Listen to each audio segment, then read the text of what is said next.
समय था 1971 का। दुनिया के नक्शे में पाकिस्तान दो भागों में बंटा हुआ था। एक था पश्चिमी पाकिस्तान जो आज भी वही है, और दूसरा था पूर्वी पाकिस्तान जहां आज बांग्लादेश बसा है। पाकिस्तान ने अपने ही पूर्वी पाकिस्तान में कत्ले-आम शुरू कर दिया था। करीब 30 लाख लोगों को मौत के घाट उतार दिया था और करीब 4 लाख मां बहनों के साथ बलात्कार किया था। आखिर यह सब पाकिस्तान क्यों कर रहा था, और वो भी अपने ही मुल्क में?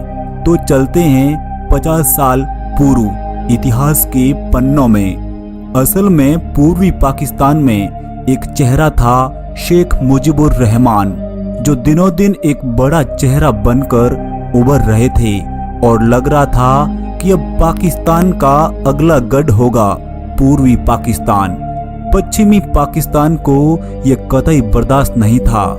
पश्चिमी पाकिस्तान की सेना आनन फानन में ही भारत को चकमा देकर पूर्वी पाकिस्तान में एंट्री करती है और करीब 30-40 दिन में ही पूर्वी पाकिस्तान में तबाही मचा दी थी। ये तबाही बड़ी भयानक थी और इनमें से महिलाओं के हालात तो और भी दर्द भरे थे। इस दौरान करीब 30 लाख लोगों का कत्ले-आम कर दिया था और वहीं 4 लाख महिलाओं का बलात्कार किया था, और वो भी अपनों के सामने। यह एक ऐसा दृश्य था जिसे दिखाना हमारे लिए असंभव है। अब शेख मुजीबुर रहमान पश्चिमी पाकिस्तान के कब्जे में थे। पूर्वी पाकिस्तान के इस नाजुक हालात में मुक्ति वाहिनी विद्रोही गुट बनता है। पाकिस्तान का यह जुल्म अब पूरी दुनिया के सामने था। लाखों लोग चल पड़े थे भारत की शरण में। इस समय भारत की बागडोर थी इंदिरा गांधी के हाथ में। अब भारत ने खुलकर पूर्वी पाकिस्तान को समर्थन दे दिया था। आखिर ऐसे जुल्म कब तक होते रहेंगे, और वो भी हमारे पड़ोसी के साथ? अब पाकिस्तान की लड़ाई में भारत की एंट्री होती है और यहीं से शुरू होता है 1971 के आगाज का। समय था अप्रैल 1971 का। अब ये आर पार की लड़ाई थी। प्रधानमंत्री इंदिरा गांधी ने भारतीय फौज को तैयार रहने का हुक्म दे दिया था।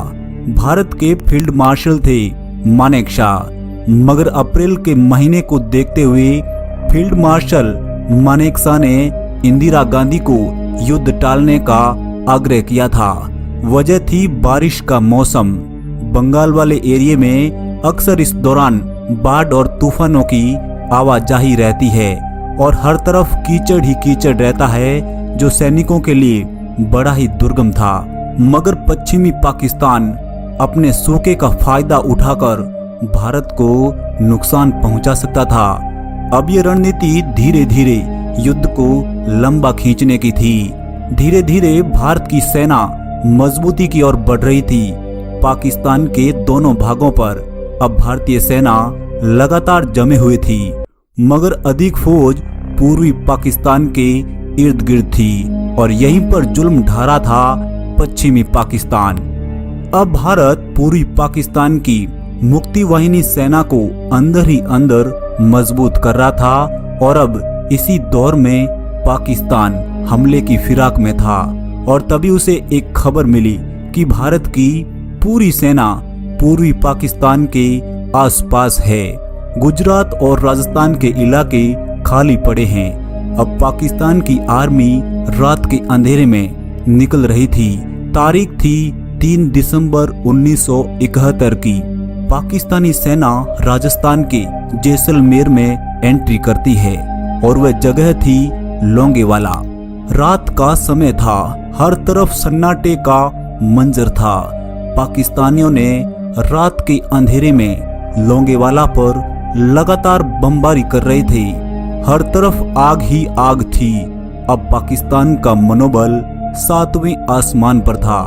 लोंगेवाला में भारतीय सेना की एक ही टुकड़ी मौजूद थी और उसमें जवान थे 120। लोंगेवाला की टुकड़ी को संभाल रहे थे मेजर कुलदीप सिंह चांदपुरी। दूसरी तरफ पाकिस्तान का ब्रिगेडियर था तारिक मीर। अब 120 के सामने थी 3000 पाकिस्तानी सेना। इस समय भारत के पास हंटर जहाज थे जो भयानक तबाही के लिए जाने जाते थे, मगर ये दौर रात का था। हंटर जहाज को रात में उड़ा नहीं सकते थे। मेजर कुलदीप सिंह किसी भी तरह इस युद्ध को सुबह तक खींचना चाह रहे थे ताकि सुबह एयरफोर्स आकर अपना काम तमाम करें। ये रात बड़ी भयानक थी और अपने आप को बचाना भी एक चैलेंज था, मगर मेजर कुलदीप सिंह हार कहाँ मानने वाले थे। मेजर कुलदीप सिंह ने यहाँ एक योजना को अंजाम दिया था। योजना के तहत रेत के धोरों में बारूद का ढेर बिछा दिया था। जैसे ही पाकिस्तानी टैंक सीमा में घुसते वे धरती से ज्यादा आसमान में नजर आने लगे थे। इस तरह पाकिस्तानी टैंकों को बारूद के ढेर में तब्दील कर दिया था।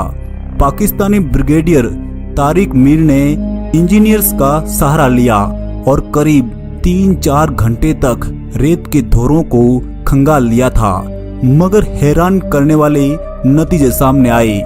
धोरों में हजारों की संख्या में सैनिकों के टिफिन निकले। असल में यह मेजर कुलदीप सिंह चांदपुरी की योजना थी ताकि सुबह तक होने का समय मिल जाए, और हुआ भी यही। अब सुबह का समय था, करीब 5 बज रहे थे। तभी अचानक भारतीय एयरफोर्स का हुजूम आ उमड़ा। अब लोंगेवाला का दृश्य अलग ही नजर आ रहा था। हर तरफ पाकिस्तानी सेना जलकर खाक हो रही थी। अब लोंगेवाला पाकिस्तानियों की कब्रगाह बन गया था। पाकिस्तानी आर्मी में इतना डर बैठ गया था कि उनकी बॉडी को उठाने वाला भी कोई नहीं था। अब पाकिस्तान में खौफ का मंजर था। 3 दिसंबर को युद्ध शुरू हुआ था। 4 दिसंबर को लोंगेवाला फतेह हासिल की और अब जल सेना भी अपने जलवे को तैयार थी। इस समय भारत का सबसे खतरनाक जहाज था INS विक्रांत। यही जहाज बंगाल की खाड़ी में अपनी कार्यवाही को अंजाम दे रहा था। INS विक्रांत जो एक मैदान की तरह बड़ा था, उस पर ही सारी गतिविधि को अंजाम दिया जा रहा था। अब विक्रांत पाकिस्तान की नजरों में खटक रहा था। इसी विक्रांत को डुबोने के लिए पाकिस्तान से रवाना हुई थी गाजी पनडुब्बी। गाजी पनडुब्बी ने जल के अंदर ही अंदर अपना रूट अरब सागर से होते हुए बंगाल की खाड़ी में प्रवेश किया, मगर इसकी भनक भारतीय जल सेना को लग गई थी। अब भारतीय आर्मी गाजी पनडुब्बी को अपने चक्रव्यूह में फंसाना चाहती थी और इसी दौरान INS राजपूत जहाज को विशाखापत्तनम बंदरगाह पर खड़ा कर दिया था और यह दर्शाया कि यह भारत का INS विक्रांत है। और ऐसा माहौल बनाया कि हर किसी की जुबां पर एक ही नाम था कि अब INS विक्रांत विशाखापत्तनम पर आ गया है। और इसी खबर का शिकार हुआ पाकिस्तान। गाजी को खबर मिलते ही बंगाल की खाड़ी में उन्हें वापस मोड़ दिया था और अब अगला निशाना था विशाखापत्तनम, मगर वहां तो मौत खड़ी थी।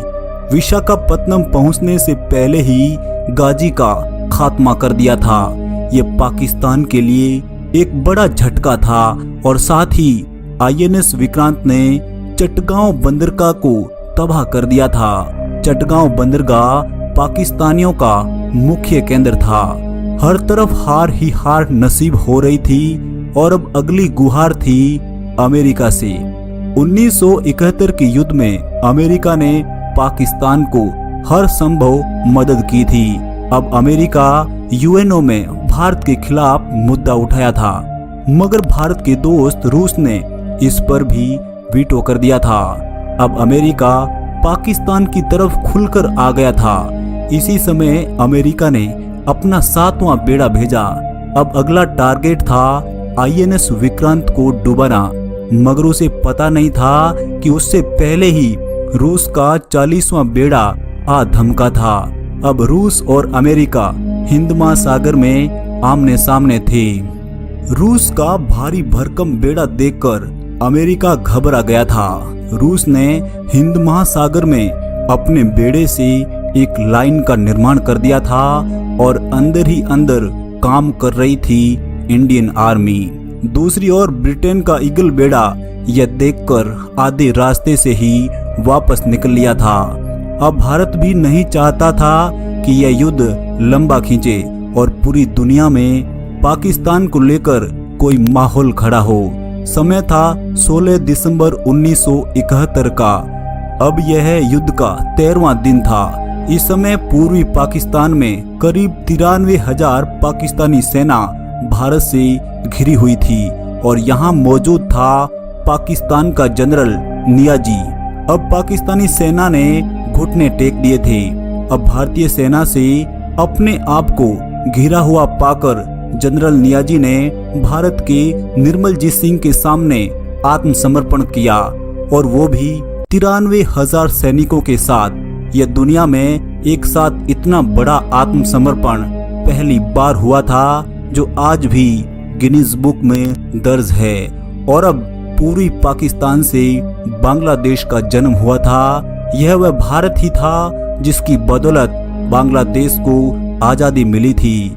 इस तरह भारत अपने पड़ोसियों के साथ बड़े भाई के रूप में हमेशा नजर आता है, वह चाहे नेपाल हो या भूटान। तो ऐसी है हमारी भारतीय सेना के लिए एक लाइक तो बनता है और इसे इतना शेयर कीजिए कि हर भारतीय को पता चले कि कितनी ताकतवर है भारतीय सेना। और अपना चैनल सब्सक्राइब जरूर कीजिएगा। जय हिंद, जय भारत, वंदे मातरम।